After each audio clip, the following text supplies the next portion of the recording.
Mga ka-idol, nandito po tayo ngayon sa Isla Verde. Yan, yung Diwata, si Luis, Ma'am Jessa, Kukoy, and hindi ko makita. Diyan siya. Super ganda ng water.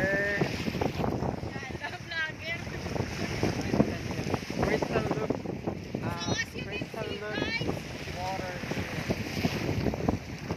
Yan.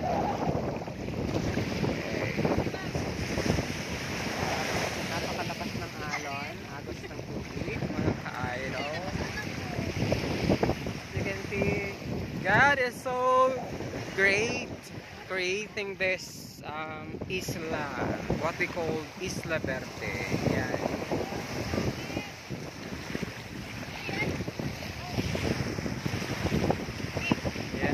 Okay, please stay put.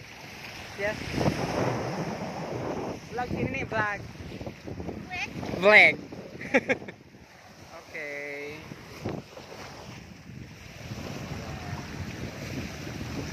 Parang artista si Ma'am Diwata, ano mga ka-idol.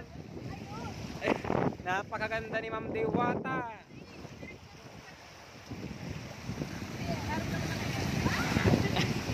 Kasalukuyan meron silang pictorial together with Ma'am Jessa.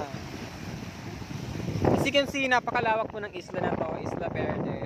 Malawak ng lupain, marami pang places na hindi natin nararating dito. As you can see, hindi pa masyadong civilized, hindi pa masyadong fully developed ang isla na to. So, after I think 2 to 5 years, makita natin yung development ng place.